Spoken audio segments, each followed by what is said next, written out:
What is up? Welcome back to the SuperCoach Experience podcast. I'm your host, Brandon Savage, the coach of the Xavier Turbos. We are one night away from the Blues sealing a historic win over in Perth. I'm joined to talk about SuperCoach and to talk about the Mighty Blues winning this week. Ryan Hadley, a Blue himself. How are you, Ryan? Hello, mate. Not quite to that stature. I would not be running it straight at any of those blokes. Would you kick off to Spencer? Yeah, I'd kick it. I'm not tackling him, though. But no, thanks for having me. Appreciate it. Probably the lowest ranked Supercoach of the Supercoach experience at the moment, but I'm hopefully can provide some sort of intel. Geez, that's a pretty low bar as well this year. Well, actually, we're doing all right. Yeah, it's just I think last few years we've all been like excellent. Yeah. As a group, and then this year I think we're just like mid pack. I reckon. Especially like yourself, you've gone from someone who historically was, a casual super coacher, and then you elevated yourself, I feel, in the last few years. Yeah. You've had some really good ranks in the last few years. But I think you've got an excuse this year. You've just come back from your honeymoon, got married. How was that? Congratulations. I'd love to use that as an excuse. I think it was well downhill before that, but you're right. I missed sort of 2 weeks of footy. I was in the US for my honeymoon. We got married. Me and my wife, now Bianca.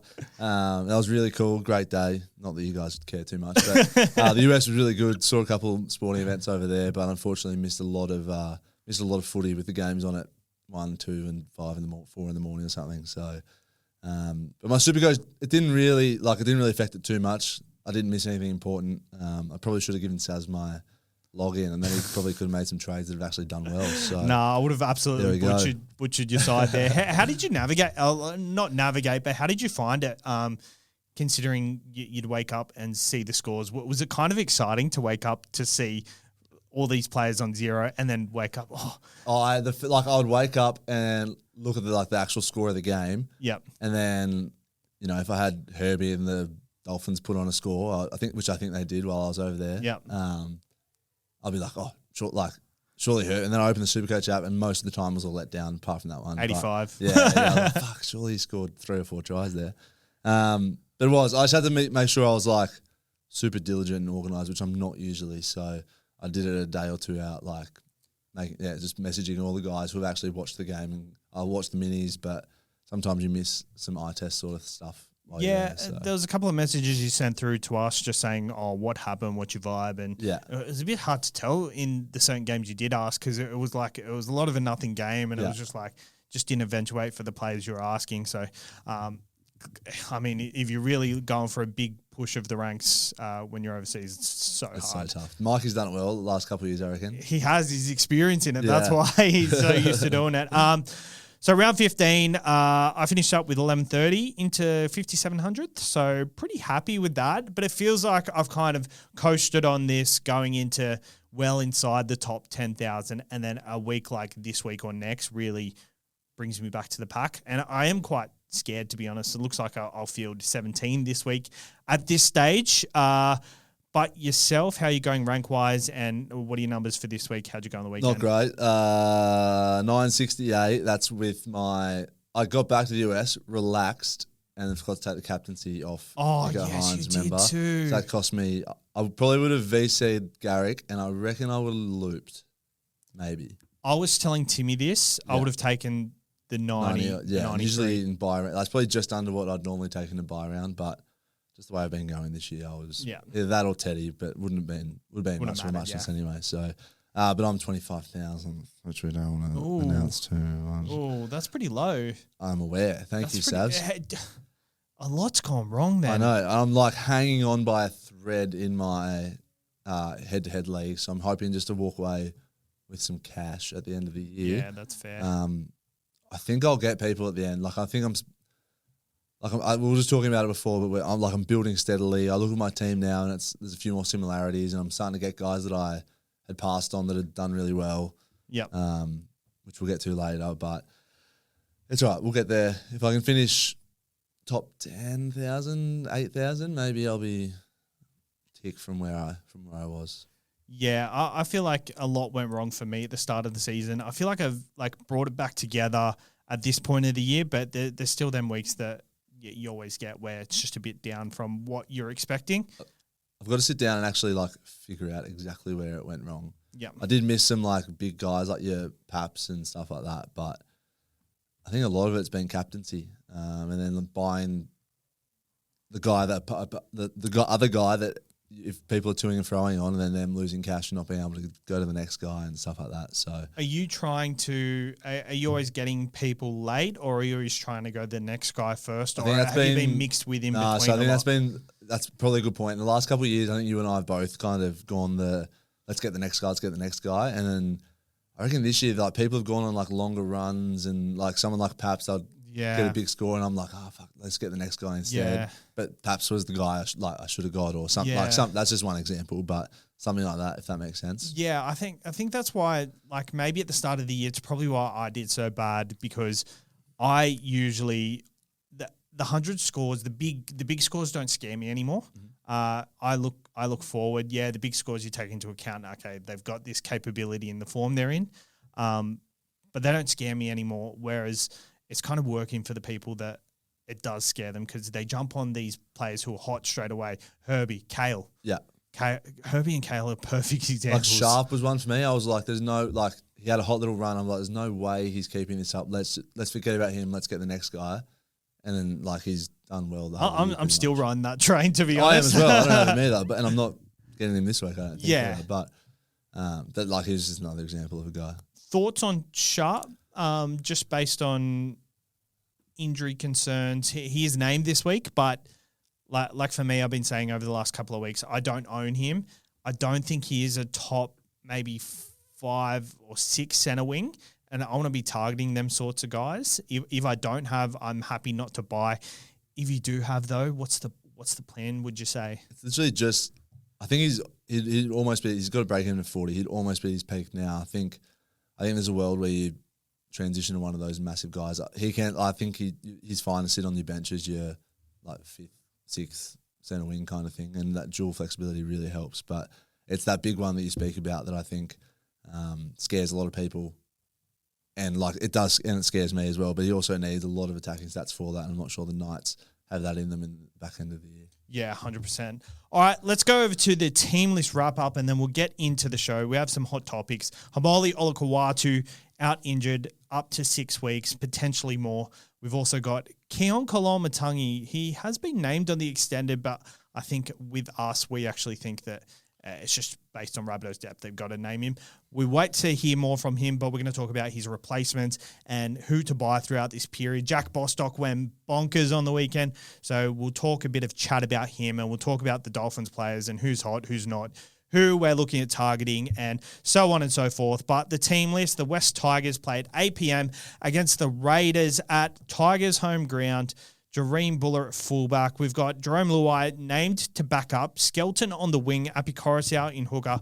Terrell May up front. For the Tigers, there's not much happening there.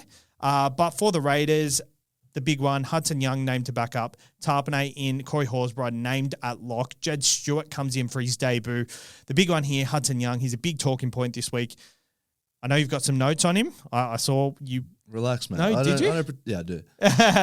You put some notes on him. You're showing off your new iPad. Thanks, mate. And you used it with your Apple Pencil. We'll talk about him later, but thoughts on how he's going to navigate backing up here? We're chatting just off air, I guess you could call it, before. In the green room? In the green room. We'll say that. Just about the travel from Perth. And obviously we go over there quite a bit for cricket, so we kind of get it a little bit. But I obviously don't know the exact logistics of it, but these guys are playing Friday night, and you'd like to think Hudson doesn't get a heap of minutes on Wednesday.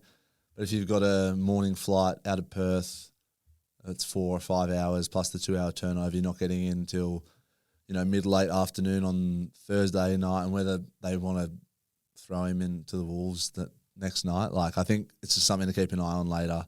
I think with the minutes will be fine, but worth noting, I think, just to keep a close eye if you are going to buy him. He's one of the top traded in this week. So I think with Hudson Young, it's not as worrying. I guess it's all set to be seen tomorrow night, because it could be a second-minute injury to Liam Martin or Angus Crichton. He goes straight into that side. So if he does play big minutes, it will be a concern.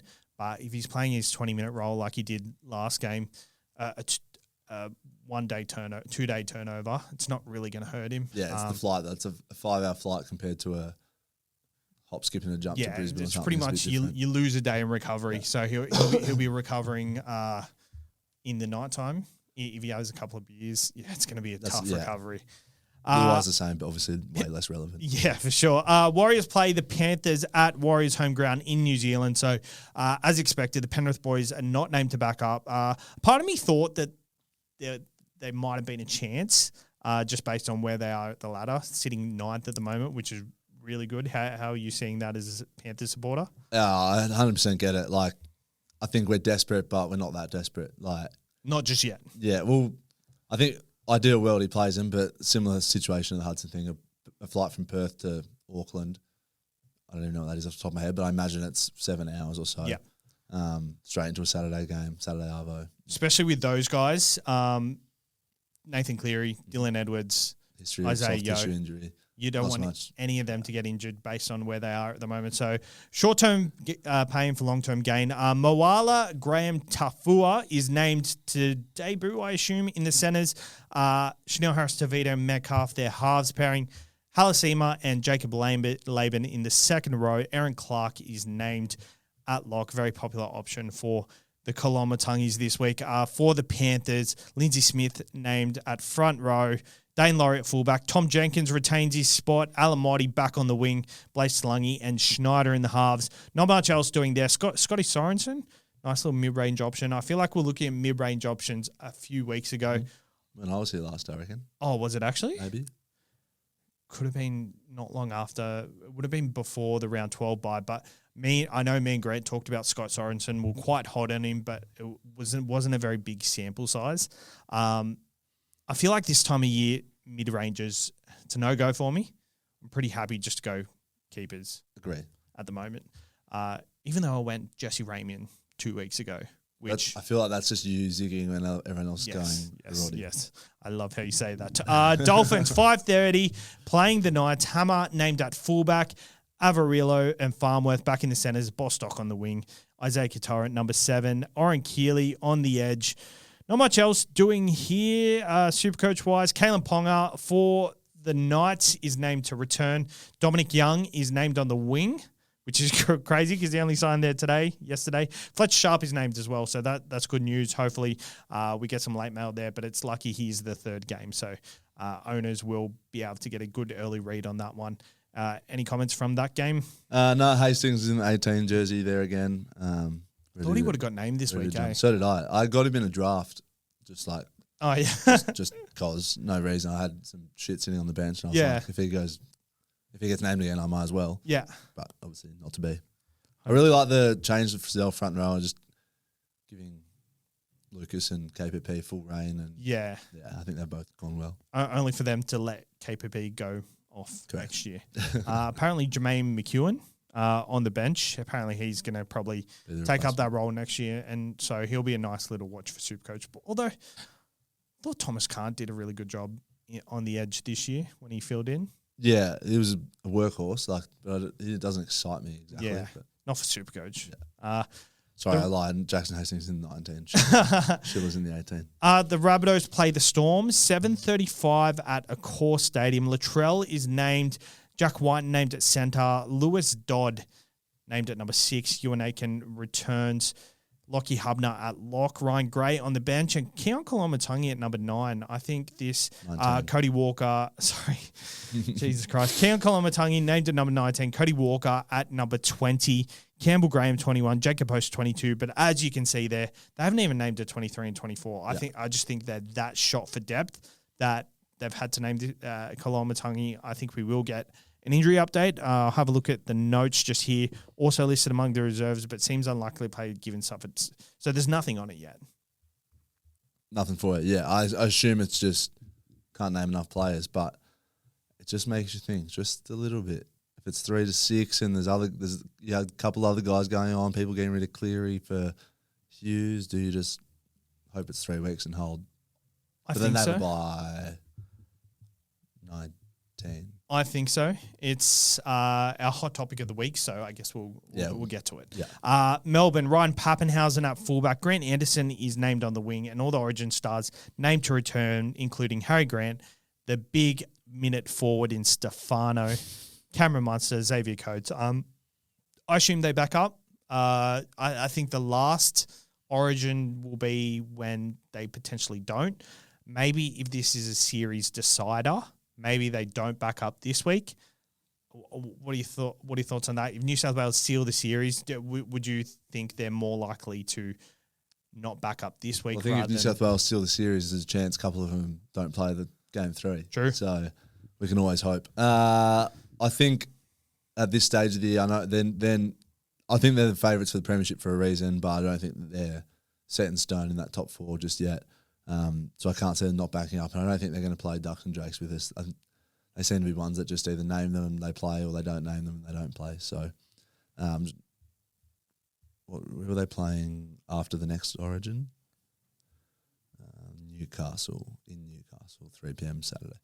After playing in Sydney, so it's fine. Too bad, not too bad. I think they play both personally, but that's just gut feel. Probably, yeah. Workload is a massive thing that we don't see during the week. And they go through a lot during the week. So the Broncos play the Sharks at Suncorp on Sunday. Reece Walsh named again at fullback. Josiah Karapani is still on the wing. 290K option. Pretty handy there. Piakura is named to start. 300K on the edge. I don't mind either of these guys. We'll talk about them now. What are your thoughts on them? Piakura is one that piques my interest a little bit. Mainly as like a downgrade from someone like a Hubner or something if I need to, if you want to free up some cash there. Just the history of owning him, he's one of those guys where I'm kind of like, scares me a little bit. But he's going to make some money for now. I just don't want him to sit on my bench and be nothing in come crunch time. 337K, 81 in 80 minutes last week. He's gone up to a 30 average from a negative 11 average in round 1. So the turnaround, the fall from grace has turned up into 30 average is godlike for him at the moment. Got a try assist last game, 27 points in tackles, 8 points in tackle bust, which is good to say, and 27 points in runs. So that's what I like. 27 points in runs, 27 in tackles. So that's 54 in pure base. Add the 8 points in tackle bust. That's 64 in base and power. It just smells a bit fishy, and often when shit smells fishy, it's fishy. If you've got a Harrotti in your side, I do. I can make it work. Don't get me wrong. Don't worry. I'm just Brendan Picker has burnt me in the past in big ways. Would you go a Piakura or a Karapani? I think Karapani's still a week away, so you can wait. I'd be a Piakura fan over a Karapani fan. Yeah. I think you might have talked me into Piakura live on the pod there, but I'm talking myself into it. Even though I'm locked into my trades this week. You say that every time. Then tomorrow we'll see a message in the WhatsApp that says, "Hey guys, just to let you know."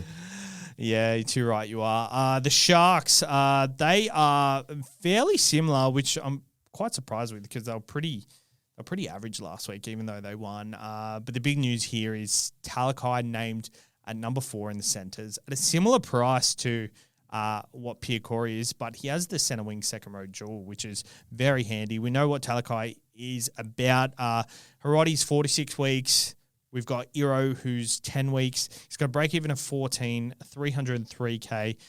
Did he go into the centres last week? I don't think he did. He played 45 minutes for 36. The week before, 43 for 54. So he hasn't played big minutes. I think we need to temper our expectations with him potentially. Yeah, I was just about to say, I was just talking to someone about him as the team list came out, and I was trying to cast my mind back to the period just after that red hot period where he ran over everyone and set up every try for Mulatalo on his outside. And I don't think he's got that in him anymore.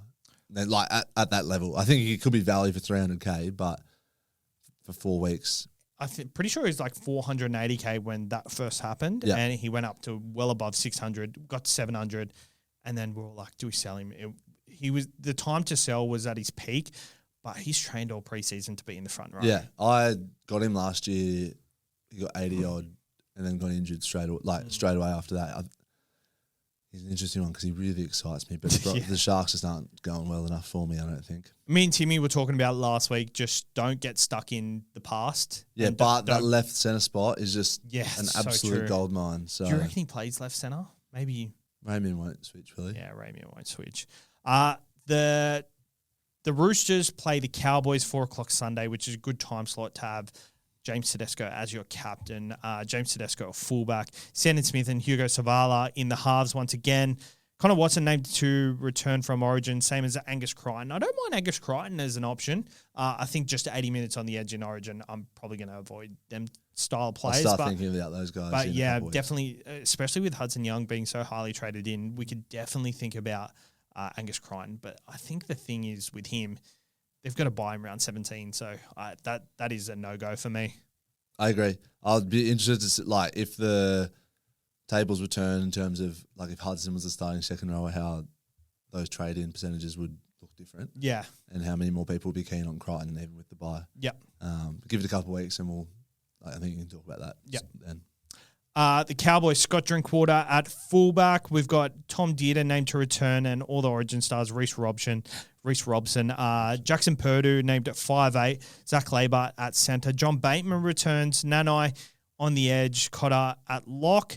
Taumalolo nowhere to be seen. Obviously that pre-game injury scare was something serious, but they're a lot stronger this week than they were last week. So I think teams off getting 50 put on them really tend to bounce back, and I won't be expecting a bloodbath here, but I still do like the matchup for the Roosters. I like it. Good time slot. I'm more not interested, but more concerned, I guess you could say, with the Drinky chat. Not the Drinky chat, just Drinky in general. He just annoys the living daylights out of me. Not worth noting, though, after he scored that 14 against Manly the other week, he went 71, 105. I think the big thing to note here is, I said this last week actually, with Tom Dearden moving to halfback, Jackson Purdue into the halves, he's getting a lot less ball. Yep. So I thought on the weekend he'd be like just the main guy on the weekend. It just didn't eventually. Also, don't think they're going as well. So he's probably, I haven't even looked, but I would guess that he's kicking less goals. They're scoring less tries. Even when they are scoring tries, it's not really kicking the goals, but their bye period schedule is really good. They play the Titans next week. In round 18, they played the Storm, but he scored 105 against the Storm last week anyway. So, like... an old club sort of shootout. Actually, his average against the Storm is ridiculous, eh? 104, 72, and 105 in his last couple of outings against the Storm. Yeah. Averages at 81.9. So, I think he's okay for me over this period. The only issue is he's going to lose so much cash over the next that's couple what of weeks. I'm looking at. I bought him much higher than this, and he's down at 708 with a large break even. If there weren't other issues in my team, I'd think about it, but he stays for now. Do you have Pappenhausen? Not yet. Getting him this week, I'm 95% sure. For who? OLA'S. So you have a spare spot in the flex. That's handy. Parramatta play the Titans 6:15 on Sunday, the dreaded time slot. Dylan Brown is out of the side, so Joash Papali'i comes into 5'8". Zach Lomax named to back up, a very popular option for that. The right winger against the Titans is a very hot spot to be at. That right side is very good. Jack Williams at front row, Riley Smith named to start. For the Titans, Alan Fitzgibbon on the wing, Kieran Foran and Campbell in the halves, Brimson at fullback. Tino named on the bench. Dave Fafita named at 18. Tino does concern me. I think, I know he was concerning Grant as well in the group chat during the week. I'm a non-owner, but he concerned me as well. And being named on the bench is, it's just a bit weird. It is weird. Most of the time you'd see them named to start and then a late change to the bench and you go, fair enough, played Origin during the week. But to name him off the bench as captain is funny. Kirk Gidley vibes, but keep an eye on for late changes. Mo's named off the bench as well, so maybe this is their plan going for this game. Play them off the bench, just that's the rest you're giving them the first 20, 30 minutes. And then we'll see how the game pans out. Maybe you get an early spell. But for a lot of us, I think we're looking at fielding not full sides anyway, maybe 16, 17, 18. So we'll take what we can get for sure. Anything else from this game you like? No, not really. I'm a big Bo Firma fan, but I don't know if we're going to. He is a replacement, so I don't know if we're going to talk about him now or later. Well, or we can talk to him if you want. Talk to him. I'll call him. I'll give him a buzz. No, I just think I think Bo Firma's sort of at the right price now. Their draws okay. It's not too bad. They have the buy and the mini buy round, but take out those 2 games at centre and he averages something like 72 mostly in base. I think he's got a couple of tries in him over the next few weeks. Who are you talking about here? Bo Firma. Bo Firma. Oh, yeah. We're talking. Let's move on to it. So, Kalamatangi and Olaquatu are injured. That's what I'm saying. I was trying to get a vibe if you wanted me to talk about it now sorry, because you said in the group chat, Savs has gone MIA, and Tim's just responded saying, hope he is okay. But you... I just meant you were driving circles around the block before we came in here. I was. My name was Jenny. Ah, gotcha. Yeah. All right, so Keon Kalamatangi has gone down, so has Olaquatu. Firstly, are they sells? I think Olaquatu's a sell. Like 6 weeks is probably says it in itself, but then the way he comes back after having a busted shoulder, I think you'd want to have a look at him anyway, see how destructive he is, and the way Manly's going, who knows what's going on. Keon's the more complicated one for me, I think. I've just got other things going on, like Ola, like Hubner's almost ready to sell. Sandon will be gone soon. So I'm just thinking whether I've only got 13 trades left as well. I want to get Hughes into my side. So I'm just thinking whether I can be patient with Kalamatangi and hope it's a 3-week injury. Yeah. And that's the fact his name on the extended. I know we keep saying it's probably because they're all injured, but it's just a bit of head noise, isn't it? It just tickles me a little bit. I'll go back through. Is eye socket broken? Is broken, right? Is that what it was? We don't know. We don't know because there's no like time frame. I was just going back and trying to figure out how long Joey Manu wasn't out for very long with that eye socket injury a couple of years ago. Remember when he blew it up after the trail thing? So I reckon I wouldn't blame you for selling Kalamatangi, but I reckon I'm in a position where I might just hold him. Yeah, okay. I think I'm doing the same thing as well. It's very tempting, the fact that he's 800K. You can pretty much go to whoever you like if you can. But Olaquatu is not far off. He's 660K. And I think with Olaquatu, for me, it's a shoulder injury. He's not going for surgery, which means he's going to be managed for the rest of the season. It is his right shoulder, so I don't know. So he plays on the right. I don't know if they go into contact with their left or right shoulder. But right hand carry, left hand fend. But yeah, okay. Well, that's probably a good thing for him, and he probably goes in with his left shoulder potentially if he's playing on the right side. But anyway, at the same time, like if you've dislocated your shoulder, you haven't gone for surgery, it is going to be kind of fragile, and he's going to be worried going into contact whether he's needled up or not. It's going to be in the back of his mind. At the moment, he's averaging not much more than 25 in tackles per game. That's going to significantly potentially decrease, and he's going to have more negative stats in missed tackles. And I think just like that, elevating him to that next level of ceiling, you're going to lose that for the later stages of the season. So like his biggest games, his biggest game was against Newcastle last week, 115 points. He scored a try. He had a bunch of tackle busts, bunch of offloads, a line break. He had 36 points in tackles, only 1 point in missed tackles, and that was his biggest games in terms of tackles, and his upside was only 115 there. You go to his lowest scoring games, 14 points in tackles against the Canberras, against Canberra, sorry. -4 in missed tackles.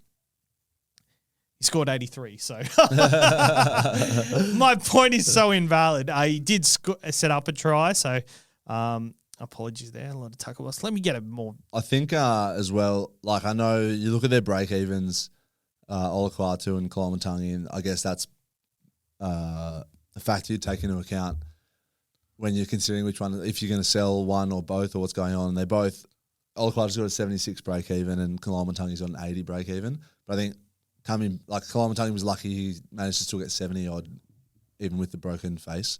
But coming back in, I think Kalamatangi is much more likely to hit his break even straight away and not lose any of that 795K. Whereas if OLA'S, loses that 60 or so K from coming back being poor, all of a sudden he's nearly like sub 600K, and you've got to try and sell him up to a guy, and it could probably cost you a trade somewhere else to create cash. So or you can just do it now while he's still 660. You can downgrade a Hubner or one of your last centre wingers to a Talakai, whatever you want to do, and get a proper elite gun. Katoa is one of the most traded in this week. I like Fermor. You can downgrade to Fermor and make 70K. Like I don't know. That's pretty wild for similar outputs, is what I'm saying. Like potentially more from now. Yeah, like it will be more from now because he plays more games, obviously. But 100% agree. Like Keon, he's only got to worry about his face. His whole body is fit, so his body gets time to rest, which is actually a good thing. And if it's a 3-4 week layoff, we do need him throughout this period. But at the same time, who's in your final side? Keon in the middle, Terrell May, Payne Haas. Aaron Clark, are we going front row? Is that what you're going? Potentially Aaron Clark, second row. Tino. Like, there's 5 guys there who you guaranteed 80 plus every week. Yeah. And we haven't had that in the past. Keon is one of them. You probably can go without one of them, but it's going to be a hard thing to miss, especially when teams get tired and these front rows start scoring more tries, which Keon's been doing anyway. Ridiculous, isn't it?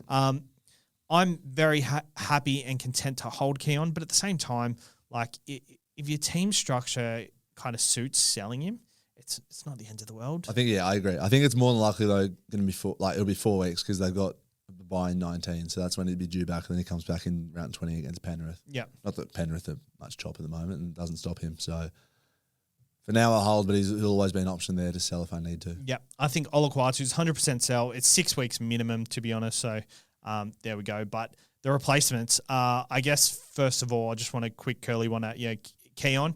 If your only avenue to Herbie, if you don't have Herbie, is Keon, are you doing it? Yeah. Herbie a must? Just about, yeah. Yep. As close as you can get to being one. Why? I think he's in the top 2 most consistent without any try scoring or attacking stats. He's a pretty crucial part of that Dolphins side who seem to be going really well. Katoa's doing some crazy things inside him, and hey, Nicarima is as well. That was my next point. If they keep giving him dollies like that, then I'm more than happy to oblige. And he's getting really expensive now. So I don't know if you saw after the game, but they talked to Nicarima about the try he gave to Herbie, and he pretty much said they're well aware of the try scoring streak. Yeah. What is the record? Kale, or they just want to keep the streak going. Kale Ira just scored 9. I think that was Nicarima. That was Herbie's 9th, I think. No, that was his 8th. Yeah, that was his 8th. Euro just scored. Oh, I'm sorry. I'm not going to correct you there. I got pounded last week for correcting Timmy. Really? As in didn't you see that? No, for doing it incorrectly? Or did Timmy? No, we're on the Daily Telegraph show. Yeah. And he said this stat about Daly Cherry Evans because we're talking about Daly Cherry Evans. Yeah. And he was saying, I was watching on the TV and he's had 13 try assists, 10 of them were kicks. And I corrected him and said, no, he's had 23 try assists, 13 of them were kicks. And he's like, oh, yeah. And he brought it up on the show in the opener because he was so pissed off.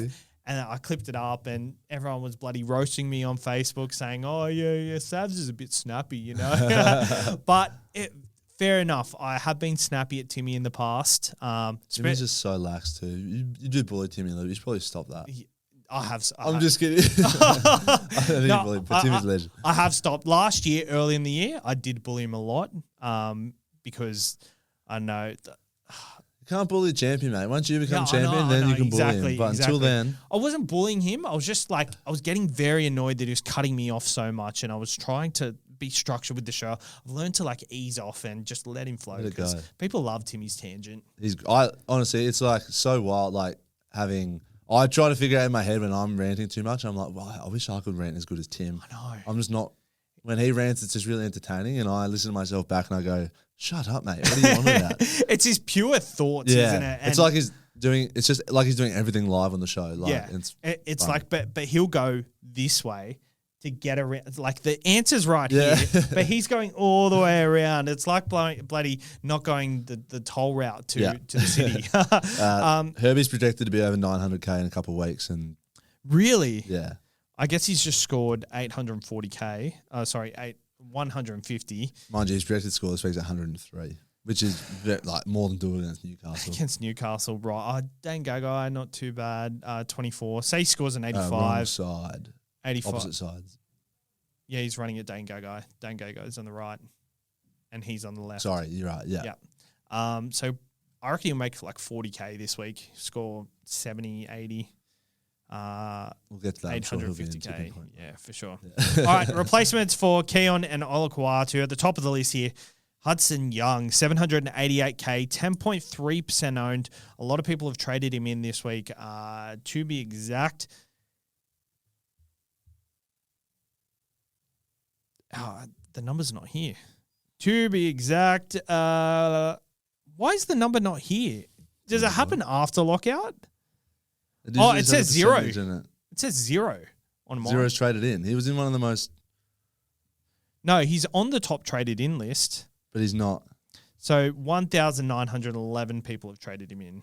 Yeah. I got 1,886. Round ownership change? 1.1% have traded. Yeah, mine literally says 0. Look at that. Anyway. Irrelevant. 105 break even. Playing the Tigers 2 days after Origin. Any other week, I'd be all over this. Yeah, I agree. I do like. I obviously love the Tigers matchup. The Origin thing scares me. He does have even though we just said it was okay. I didn't say it was okay. You said it was okay. I said big flight from Perth. I'm not sure what's going on. Yeah. Whether he lands in like straight to Sydney comes anyway. Yeah. We'll go back to that. But like he does have 105 break even, so you can probably afford to wait a week if you can swindle it around somehow with trading on Olaquatu to a dual guy or something like that. But I was having a look, and Canberra's run in the next few weeks is ridiculous. They've got the Tigers, they've got Newcastle, who are the best defensive side in the comp. Yep, St George. Stop stealing my smoke. Para, Newcastle, Saints, and Manly. 4 of those are in Canberra. Yep, and that's 3 out of the 5 worst defensive teams in the comp. He's got in a couple of them, one of them twice as well. And it's not even like. Sorry to cut. No, I was going to say, like, I want to have a proper look at Timmy's little spreadsheet again about SuperCoach points and how many each of those teams give away. But apart from Newcastle, he could be scoring bulk tries in the next couple of weeks, and they are flying Canberra. Yeah. To the point. Sorry, stop cutting me off. All right. Stop cutting me off. No, but to the point where, like, I was having a look today, and I started like having a look if I could take a punt on a Canberra outside back somewhere, and just cross my fingers and hope for the best. Well, I'm glad you said that because this is what I was just about to say.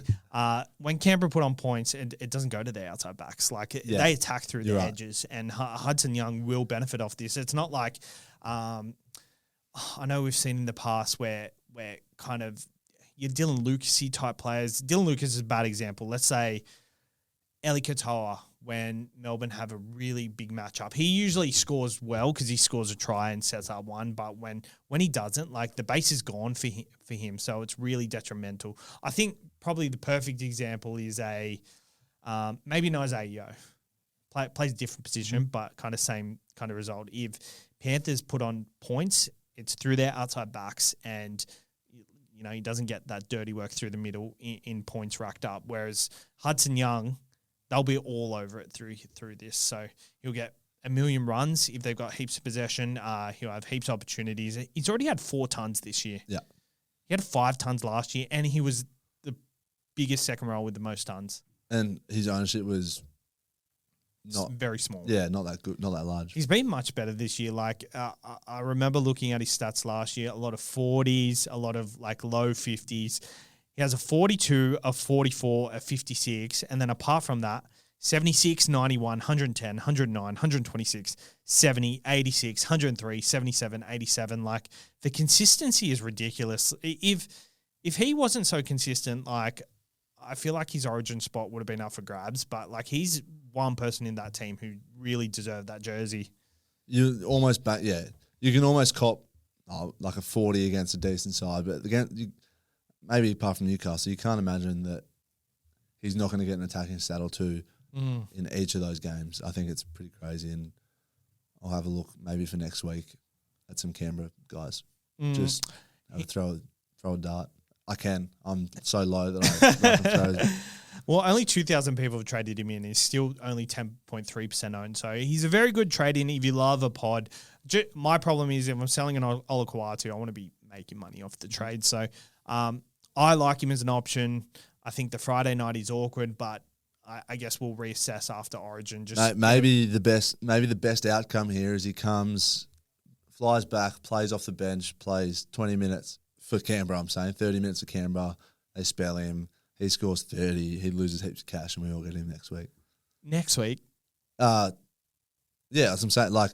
Actually, that'd be great. His break-even is 105. Say he scores 30, right? His break-even will be very high next week. Everyone will be like, all right, after the Origin period. Yeah. So it'll be a perfect time to pounce. I love your thinking there. You don't want to miss this run, though. I love your thinking there. He's been very consistent this season.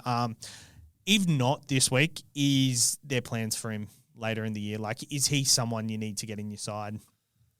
That's hard. There's the depth there's... The run's good, eh? Depth there's so good, but I keep going back to that. And four of them are in Canberra as well. I'd love to know his stats off the top of my head in Canberra, but you imagine they're better.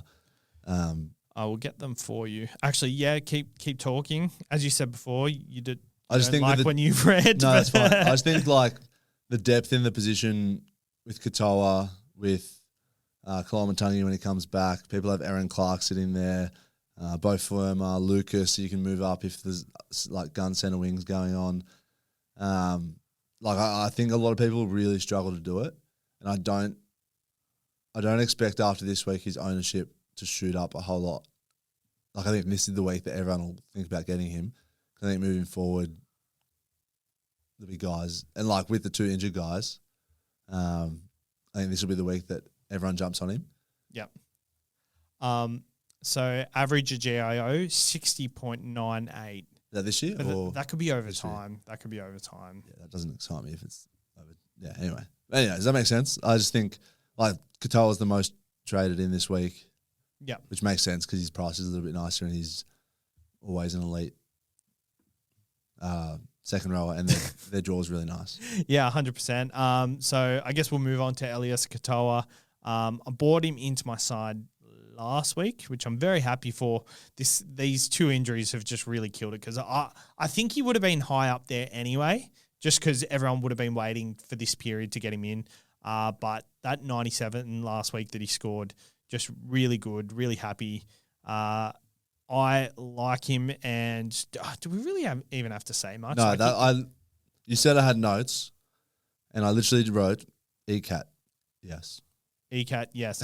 Averaging 71.9, 640K. That is cheap as chips. Good price for him. How many tries has he scored this year? Averaging 78.9. He has an 85, a 95, a lot of 70s in there. Like his floor is so good. He scored a 37 against the Dolphins, but we know what happened there. 40 points the Dolphins put on. They just didn't see any ball. But apart from that, his lowest score is 61, 68. I also don't think, I can't remember him a whole lot of times this year really, dominating an edge, really running through guys, getting big attacking. It always seems to be a kick he catches or something he falls on or just backing up from an offload or something and not really breaking the line. But that's just off the top of my head. But I think it's more than due and he's more than capable. South, Sharks, North Queensland in the next three. That south side is pretty run down now. The draw is very good. He's scored 5 tries this year. He's had 2 try assists, and he's pretty much bottom dollar for what he's going to produce at the moment. I think Jerome Hughes is warming into the season as well. We saw last week he scored 136. If you think he's going to continue there, then there's every chance he just keeps it on. There you go. He's only had 3 line breaks this year. At this time of the year last year, he had 1, 2, 3, 4, 5. He had 7 tries. He only has 5 tries this year. He only went on to score 5 more tries for the rest of the year. But I feel like Melbourne have warmed into the year this year, unlike the last years. We've seen in the past Melbourne at that side that put on like bulk points against sides. I think they're really warming into it, and I think the later end of the season is going to be tricky because I think they're going to really make a statement. Yeah, I like it. And I'm sure you'll get to Jerome Hughes, but that's probably why he's so popular this week. This time last year, he had 7 line breaks compared to his 3 this year as well. So I think my gut feel of when he does score tries, he's scoring easy tries, and he's not actually dominating that edge is close to on the money. Yeah, 100%. Dylan Lucas, I guess if you don't have Dylan Lucas, must have. Yeah, Yep. Tino, probably not this week. Jacob Preston is an interesting one, 720K. I've seen a lot of hype about him. Does have a bye this week, so we'll talk about him next week. Good on you. Yeah. Aaron Clark, 680K. Thoughts on him? I was actually very, very keen until I looked into it. Tell me more. I want you to lead the way here. No, because you make me look dumb because I'll say... Oh, you all over it. No, not all over. I think he's a really steady option, and steady is the word I describe it as. For 670K this time of year, you might be looking a little bit more. Like you might be wanting a bit more out of your guys with the potential for, big scores that someone like Katoa or Hudson Young or something can give you, and he might not be the man for you, especially if you've got a Terrell May or a like Payne Haas coming back and whatnot. Yeah. But you tell me more. Like, he is awesome. Since round 7, he has averaged above 65 minutes every week. And I thought with the Mitch Barnett ACL injury, he might have got a slight uptick or like just something. Last 2 weeks, he's only averaged 55 and 49 minutes, which is very concerning, in my opinion. I thought he would have played a lot more, but maybe this is a conscious effort from the coach, just thinking, okay, my natural reaction might be Aaron play big minutes, and he might have looked back on the minutes he's been playing him over the last couple of weeks, and now he's starting to manage him because he needs Aaron and James Fisher-Harris more than ever for the back end of the season, because they're in a position where they can make a strike for the finals, put a dent in the final series, as a way to put it. I think they're going to manage his minutes, and when the games are in control, like playing a Baby Panthers this week, there's every chance he gets 50 minutes once again. There are some tougher matchups coming up, but they have a decent run home. Not too bad. Gold Coast twice helps everyone, doesn't it? Gold Coast twice. They Bayern got 18. Newcastle, Tigers.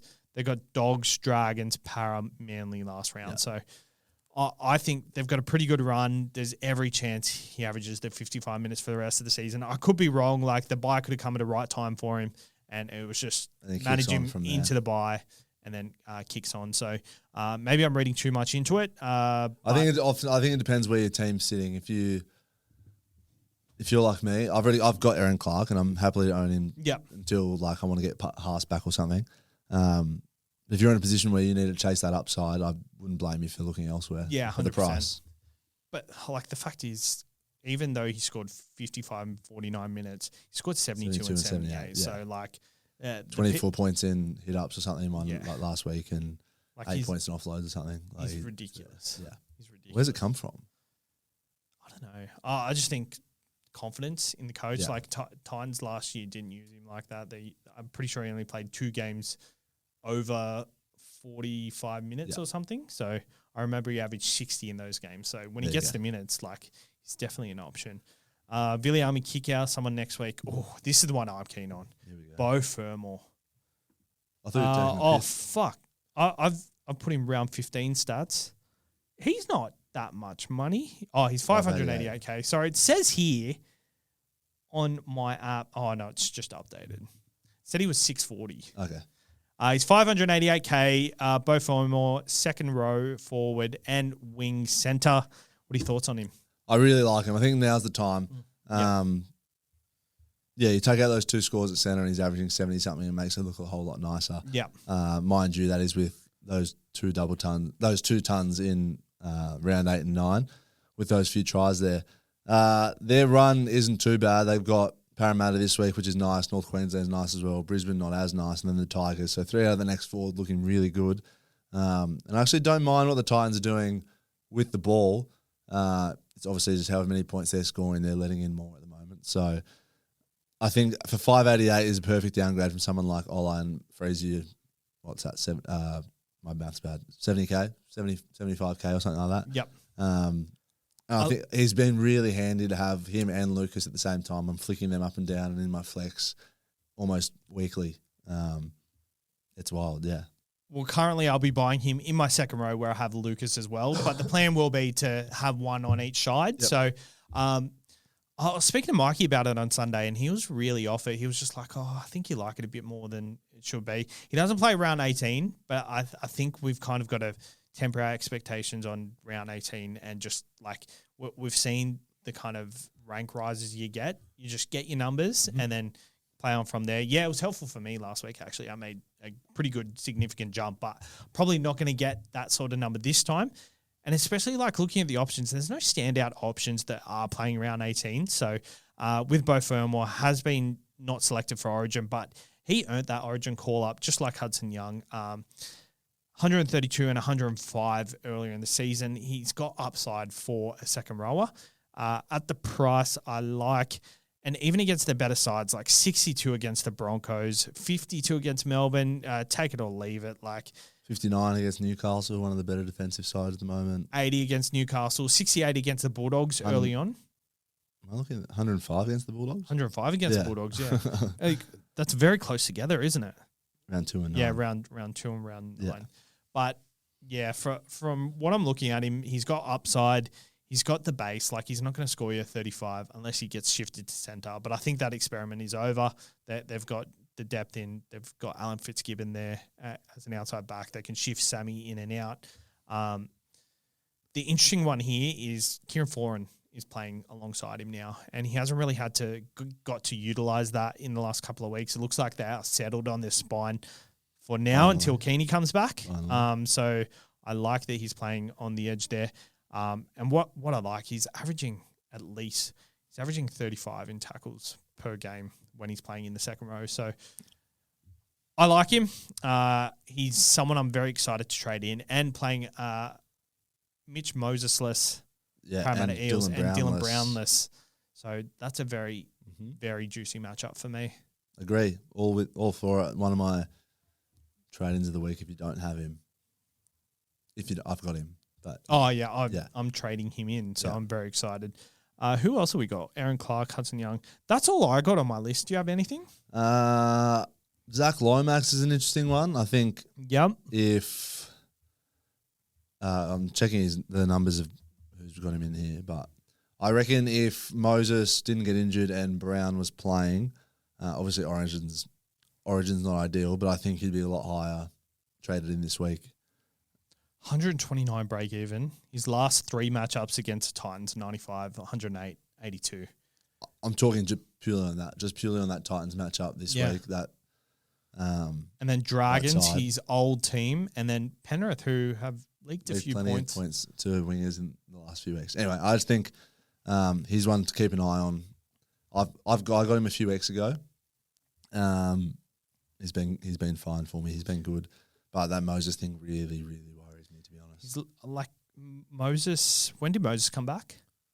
What do you have a foot? Round 6, 7 or something, or 8 or around 7 or 8. So he was averaging 67 without Moses, and then he came back in round 11 prior to Origin when Moses was there as well. 121 against Newcastle, and then 62 and 61 in the last 2 weeks. Like an average of 67, considering he's not scoring tries really. Yeah, he scored 2 in that. Is ridiculous, and he's running up against that Titans edge who.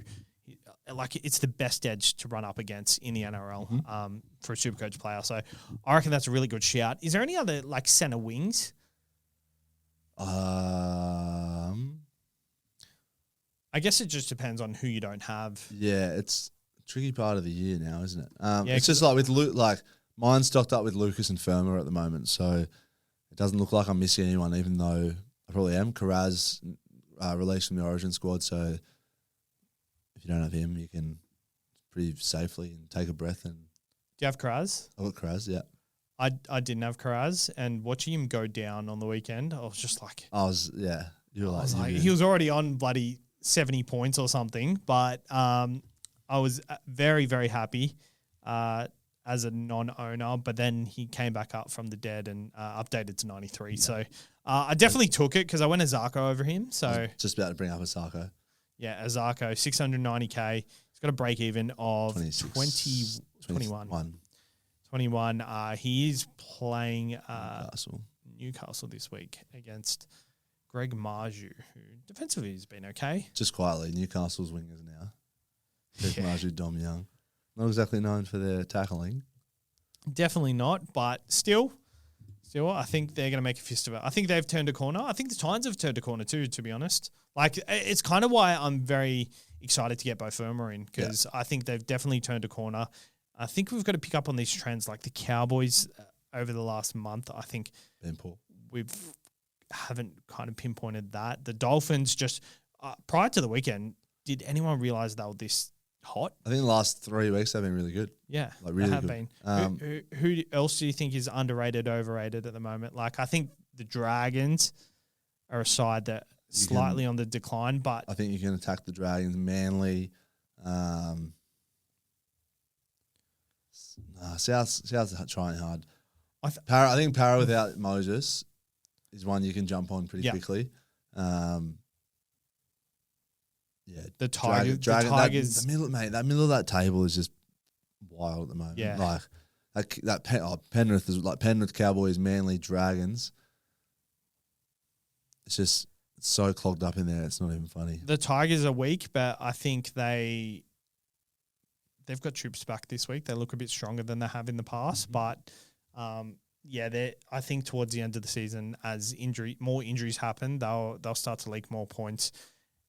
Than they already are. They're already leaking a few points. The Sharks are a tricky one because I always kind of try to avoid the Sharks, but yeah, that's what I was about to say. Them and Canberra are like outliers in the top 5 there. All the other teams are all around that 230 to 250 points against mark for the year, and they're both over 300. So we know that usually have to have one of the top 2 defenses to win the comp.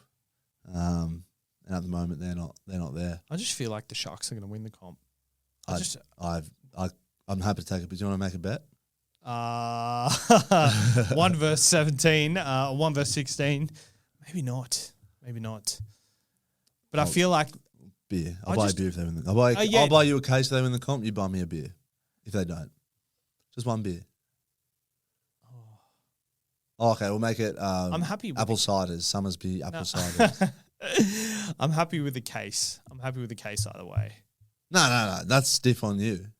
They won't win the comp, mate. It'll be the easiest case I've ever made in my life. I don't know. I just feel like the Sharks, for me, were like this was their year to win. It just felt, I've just always thought who's going to win the comp, I'm not looking at any other side. I'm just thinking the Sharks. If I told you that Penrith had a better defence this year than Cronulla, would you think that was a shock? Yeah. Yeah, because we do. Oh, you do? Yeah. Yeah, right. Points-wise, like points against. I guess they conceded 42 weeks in a row, so I can't believe I said that. They also played a game extra, to be fair. Anyway, nonetheless, right. No one else that's really tickling my fancy. Yep. Apart from I'll take a stab at another Raiders player if I don't get Hudson Young. Like an outside back? Yeah, just because. Jed Stewart? That's not where I was leaning, but only because you'll play only a game or two. All right. Moving on to Pickle of the Week, brought to you by PickleBet. Head over to picklebet.com.au. Use the code TURBO when signing up. Want to just reiterate that PickleBet have a really good first try score double bet reload to $20 bonus cash. Let me just double check the terms and conditions here. So you place a bet up to $20 on your first try scorer, you get $20 back in bonus bets. So you get a free stab at it, and then you get to use the bonus bet back. So use the code TURBO when signing up. Head over to picklebet.com.au. What is your pickle of the week?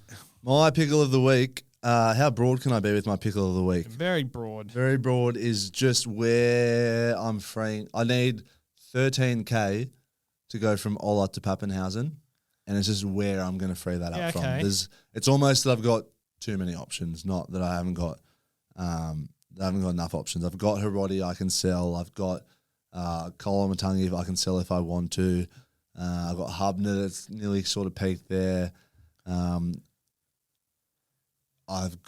also kind of want to bring Hughes in as well, but that's not going to quite work. I'm just short unless I sell Cleary, but I'm kind of leaning towards holding Cleary and maybe selling Hines. I'm doing that trade this week. There you go. I thought you were going to laugh at me for a second then. No, I'm doing Hines to Hughes. I have 17 in my side, so I'm risking a 18th man, but I'm okay with it because it means easy free loop, which it would have been anyway if I had 18. But looking at Hines' draw over the next 2 weeks, Broncos, Melbourne over the next 2 weeks, and then doesn't play round 18, I'm pretty sure. So I guess my real pickle is actually, do I sell Koloamatangi to get Hughes in for Hines instead?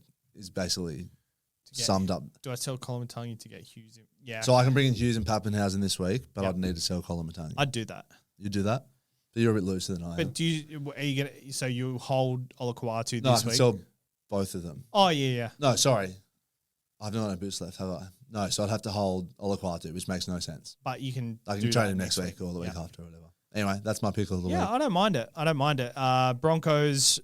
They played the Broncos this week. They played the Storm, and then they played the Dolphins in round 19, who are going hot at the moment. So I think Hines is a definite trade out. Or not a definite trade out. I think it's a.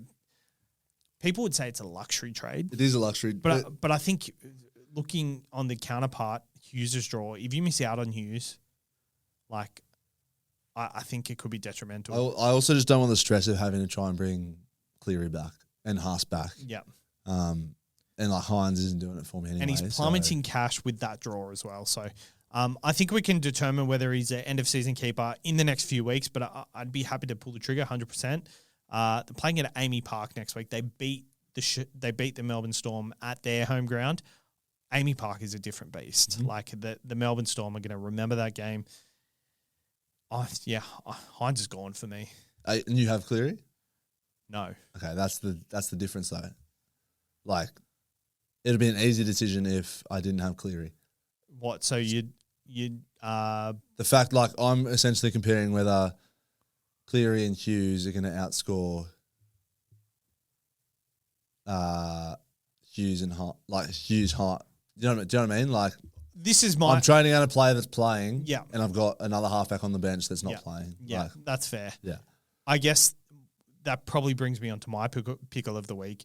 I'm trading out Hines for Hughes, and my other trade is Olakuatu to Fermor. Mm-hmm. And I'm really content with those trades. It leaves me with $140K in the bank to upgrade elsewhere. It's not a whole lot. Cushy trades. That's beautiful. It's a good trade, but I have Daly Trey Evans as my other halfback. Yeah. We know the dramas Manly have gone. We haven't touched on it, but I loaded up on the Manly Seagulls. So Friday night was a devastating watch for myself. Tommy Turbo, the news of him going to centre, I'm all for it. I'm all for it. Just because SuperCoach or just no, not for SuperCoach, not for SuperCoach, but he can't keep going on like this. Yeah. Like the club just can't let him play 3 amazing games a year and then just he's got to do something about it. Now, either risk your body every time you're out there, or you look very awkward.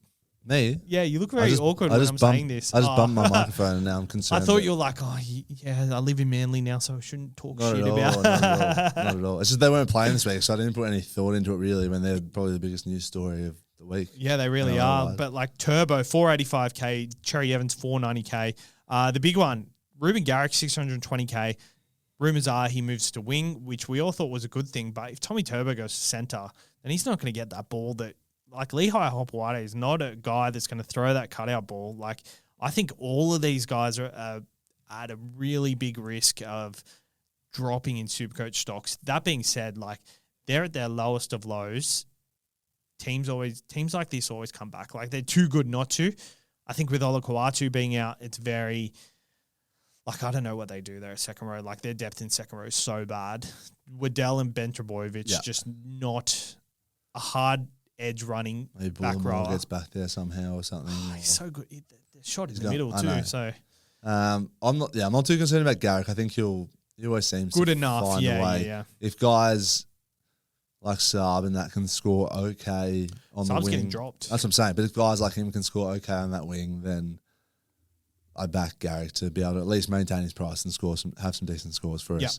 But the Tommy thing, I got a mate, Mickey Edwards, who never has played Supercoach in his life, has no idea about rugby league. But he's like, my goal is to watch every game of rugby league this year. And he sends me his team every week and says, who do I trade in? And he had last week, he had like 515K. He's a Manly fan. And I was like, how brave you feeling? And he goes, yeah, I'm pretty brave. Why? And he goes, you can get Turbo back. And he goes, all right, I'm doing it. And I felt so bad watching that on the weekend.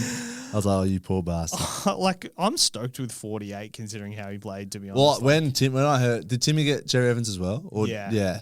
I was like, oh, Timmy's going to be in a proper hole here. Like, him and Sav is like both. But then he got 56 or 58. I was like, I'm pretty happy with the Cherry Evans trade going forward just because, like, Tigers and Rabbitohs at home in the next two, he plays the next bye round. So I'm happy to run with him. Getting dropped is beautiful for you. Sorry? Him getting dropped is lovely for you blokes. Cherry Evans? No, from Queensland. Oh, yeah, 100%. So, yeah, I'm happy with the trade in. I just need him to do something so I can sell him eventually because he's not a long-term option for me. So, Tom Trebojevic at centre is awkward for me.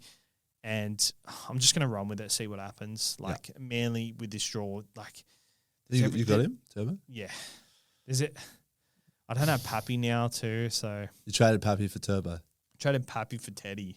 Okay, So I've got Teddy and Drinky. Oh, my plan was to go Drinky to Pappy later. But good luck, mate. Yeah, I'm in a bit of a pickle. That is a pickle. Maybe Turbo's got to go, doesn't he? But I like your trade this week. Sorry? I like your trades this week. I like my trades this week. So, yeah, I'm doing a sideways trade, Hines to Hughes, and I'm very excited about getting him both Fermor. Like it. So I think he's the one person I'm really excited to watch this week against the Parramatta Eels. So, nice. I talk up these players, but that's because I like them myself. Let's go to the top traded in. There were some players we did miss in the second row chat. Britton Nickera is in the top traded in. 1,500 people have traded him in. 530K. Pretty good price. I like Fermor a lot more. I own Nickera. He's slightly rising in his base and power the last couple of weeks. So I think they're good signs. And he always ends the season hot. The streak starts now. Is that just gut feel thing? No. Okay. No. Because he's done it for the last couple of years. I feel like this year he's kind of been up and down. Like he started quite good. He's going quite well at the moment. Like he scored 67 last week with 31 in runs. He had 15 in runs, 31 in tackles. So that's 46. And then he had a couple of tackle busts and offloads. But he's getting a lot more line breaks. I like it. Like this time of year. I don't love the trade, but a 7 break even at 530K when your next best option is 65K more. Yeah. I can see where people are kind of heading at. And if I also have a feeling they're kind of chasing last week's points a little bit. If it facilitates other trades like the Herbies and all that sort of stuff. We've talked about Eli Katoa. Number 2 on the list, Jack Bostock. 176 on the weekend, 534K, negative 72 break even. With a score of 53, he makes 100K this week. I've looked at people's sides and people have enough guns in their side at this stage of the year based on the cheapies we have. I get it, and I think he looked very good on the weekend, and his last 2 weeks have been amazing, 79, 176. But prior to that, he had no games over 80. He had 1 game over 60, scores of 19, 24, 13, 31. Like, he's got a very small floor and a very high ceiling by the look of it, but history says that it's an outlier. I wrote before ECAT in my notes, yes, I've just written Jack Bostock. Probably no. I mean, like, again, he's projected to get to close to 700K, so like you're not going to go wrong, but do you really want to spend 2 trades on a guy that might not score you many points in the next 2 weeks just to make a bit of cash, then flick him again at 530K when you can do the same with other guys? And Knights are like the 5th best teams against centre wingers. Running at Dom Young, though, it's probably... Yeah, I did say that before, didn't I? Najee, Dom Young. But, hey, the stats speak for themselves. Jerome Hughes, number 3, we've talked about him. He's warming into his season. As we said, the draw is good. He's got Bunnies this week, and then he has the Cowboys. Cowboys in round 18, and then the Sharks next week. So the draw is pretty good. Could be better, but I think he's warming into it, and he's the best halfback to own over this period from now because he plays round 18. 4, Aaron Clark. 5, Herbie. We've talked about Herbie. Number 6, James Tedesco. Don't have him. Probably whenever you can get him. Yeah, whenever you can get him. He's the guy to finish with at the end of the year. Ryan Pappenhau's at number 9, 760K. He's at a very nice price. 122 break even, which could easily break this year, but he's kind of fall. Like, if we think Hughes is going to start. That was my theory. That was the catalyst for both of those trades.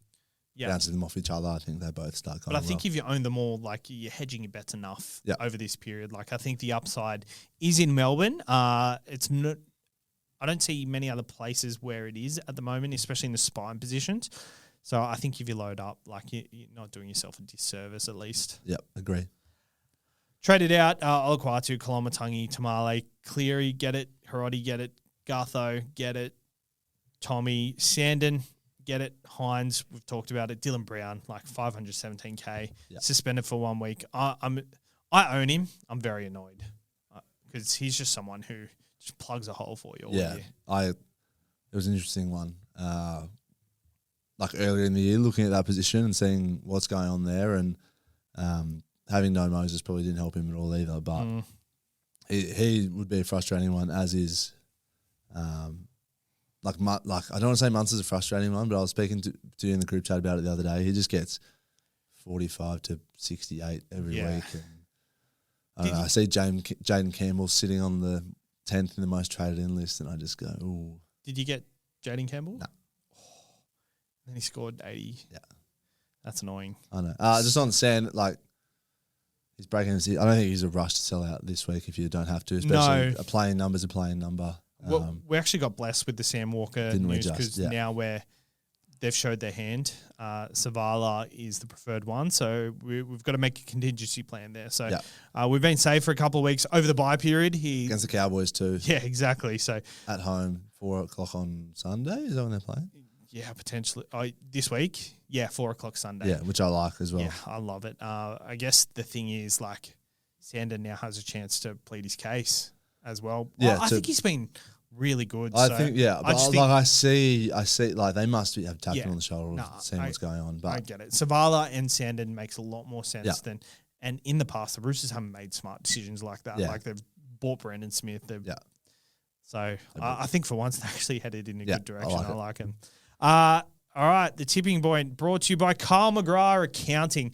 This podcast is brought to you by Kyle McGrath Accounting, the numbers man behind your SuperCoach numbers. Whether it's business tax, personal returns, or getting your financial structure sorted, Kyle's got your back. Counting his taxes like Herbie, fuck that up. Jack Bostock counting his tries. He can do the job for you. $110 for a basic tax return, or he'll sort you out for a price if you mention the show. Head over to carlmcgrathaccounting.com.au. Let him know SuperCoach Experience sent you. Tax season is coming up, so keep Carl in mind. All the things are in the details to suss him out. He's a good lad. We'll get him on the show in the next couple of weeks. Tipping point, Jack Bostock, Eli Katoa, Jerome Hughes, Beau Fermor, Huddy Young. Gotcha. Do you want me to set it? Or you can start if you want. I was just asking. I'm more than stoked for you to start. All right, thanks, mate. As a few times you guessed. Did you get them? I'll start with. I knew Bostock was first. Yep. Yeah. Against Newcastle, I'll start the line at 41. Ooh, I'll go over 48.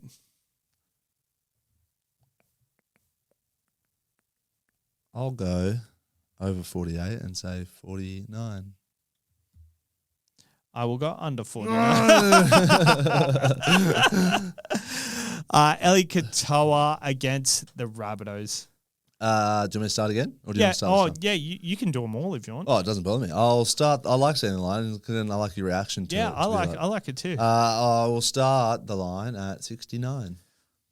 Oh, that's a good one. All right. I will go higher and I'll go 78. 78. I'll take the unders. Oh, I like that. Over 78 for me. Jerome Hughes. I will start the line at, also against Souths, obviously. Let me think. I'll start the line at 72. I'll go over 72. I'll go 80. I'll go over 80 and go 85. Oh, I'll go over 88. I'll go over 89. Oh, you can tell we're both keen on this one. We want the overs, but we don't want to go too high. I'll go over 91. I'll go under 91. I read that situation very wrong. I was very keen. Bo Fermor. Bo Fermor, I'll start the line at 62. Where are you getting your numbers from? Average? No. Okay. Bo Fermor, I'll go over 75. Over 75. Sorry, I was leaning back there. I'll go over 75 and go 77. I'll go over 77 and go 81. I'll take under 81. Ooh, I like that. I was prepared to go like 100 there. I probably should have read that a bit better going. This is the guy I'm most excited about watching this week. Idiot, Ryan. Sorry, I just want to say sorry to... I like that you post, when you post the scores now, you post like Grant, Timmy and my face versus you. Yeah. And we're winning, and I really don't want to let the boys down. But I'm a numbers man, and like the odds are in my favour based on like he's got more scores under... Whatever I said. What did we say? 81? Well, I've gone Katoa over 78, Hughes over 91, Fermor over 81, and Bostock in great form. I've gone under 8 and 49. So, like, there's method. There's method to what you're doing. That's what I'm saying. Like, it didn't work for me last time this year, but like you beat me last time. Yeah. You know what? I beat Timmy last week, and I had majority under. Yeah. And they were players that I wanted to score well. Yeah. So... bit of a... The good thing is I'm going to own a lot of those guys. I'm cheering for the unders on all of them. But given my history this year of SuperCoach, it's probably good for my tipping point because they probably are going to score shit. Yeah, true. Huddy Young against the Tigs. Right, let's start the line at 77. Ooh, I'll go under. Okay. You know what I was thinking there? I was going to go real low and just hope he'd... What if he doesn't play? Oh, good one. Oh, it's funny because the other week, Lehigh went off for the HIA like first. Oh, no. Yeah. Who had what? And I had under 59. Right. And I offered Grant a peacemaking and I said, oh, you can choose someone else. But then I forgot to reply to him. So, but he won anyway. Yeah. But like, I was like, why did I do that? I'm trying to be like, Timmy would not give me that grace. Yeah. But Timmy would ask for it in return. Just to confirm, I think if Hudson Young plays full 80 and he scores a try, I win there. Yeah. Almost guaranteed. 100%. So you're pretty much backing him not to score a try. And I think he scores a try against the Tigers. So I'm happy. I'm 77 was like a perfect number because I feel like if you said... Do you reckon that's where we would have got to anyway? If you said 78, I might have gone to 81. It was just the number 77. I was like, oh, that sounds right. Okay, yeah. I learned that in Psych 101. Yeah. All right, let's go to captains. I've said to Timmy the last few weeks that we're going to stop looking at the obvious options and just like discuss an option elsewhere for what we think is obvious. I've gone VC Hughes, Captain Tedesco. I was going to go VC Pappy, Captain Tedesco, but I suppose we should probably discuss some other options. Yes. Terrell May is always like just first night of the week. Plug and play. Like I know it's the first game of the week, but you know exactly what you're going to get, don't you? Yeah. Herbie against Newcastle. Yeah. Oh, that's in Perth too. Yeah, it is too. That's why Ponga's playing. That's what I was going to say. Right, gotcha. It's 5:30 p.m., but really it's 2:30 p.m. It's the only day game. Yeah, I just don't like the outside backs versus the Knights don't do well this year. The only day game. In the round, Yeah. 3 p.m. Oh, yeah. New Zealand time is 1 p.m. Fuck, I'm an idiot. our time. I reckon that's going to be a nice day game, though. Like, that's going to be like the track's going to be dry. Yeah. It's going to be fast. Would you VC Hudson Young potentially? Nah. Couldn't do it. What if he scores double? Yeah, averages 140 or whatever. Yeah, true. And I win tipping point. Yeah, exactly. For Hudson Young, not in total. Yeah. Who else is there? Bo Fermor, Combank Stadium. Zach Lomax, I like. I like Zach Lomax. That's brave, but I like it. My only issue is like Wednesday to Sunday. Is that still too close? Like, no, I don't think so. But I Combank as well, but I can't do it with no Moses, no Brown. Yeah, that's fair. There's not much else. Yeah, there. Literally, I was like, I really want to help him out here, but I think I actually like Bo Fermor. I like Bo Fermor. You won't do it. You're most excited about him. You can't captain Bo Fermor, I don't think. You can't. Melbourne at home, so I think definitely Pappy. And I think Hughes. Pappy Hughes. Yeah. I think Teddy is maybe one that is too obvious. Maybe if you want to look too deep into it. Yeah, but as you said, the Cows recognise patterns. Yeah, they're up shit creek. Yeah, they are, but they've just got 50 put on them. The Dragons just got 50 put on them from the Dolphins the week prior and come out and really restricted the Sharks SuperCoach wise. The Sharks eventually did get there, but the points didn't come from their traditional way of scoring points. So Teddy's most popular captain, 18.1%. Yeah, Herbie's second, 8.4%. I'm not surprised. I think Herbie's a decent shout as well, but I don't think it's a slam dunk either. I think it's a weird week for captains. Yeah, I don't know. Pappy 7.2, equal with Hines, vice captain. Fuck, maybe Hines is a good good captain. Trading him. Yeah, but Broncos coming off a good win. Complacency is a thing that's been in their side. No, I can't captain an opposing side at Suncorp against the Broncos. Yeah. I like it. That's just banking. We'll just keep it simple. Stick with it there. Yeah. Qatar, we could probably VC if you really like it as well. The Melbourne matchup. Yeah. All right, cool. Thank you for tuning in this week. Thanks, Hads, for coming on. My pleasure. Notice. Grant pulled out. He didn't back up this week. He's one of the great backer-uppers. Yeah, he is. He is. Life on the circuit. He usually plays 80 minutes every week. He does, and the rest. So we'll see you next week. Thanks for having me. Q&A will be on Thursday because after Origin. Cool.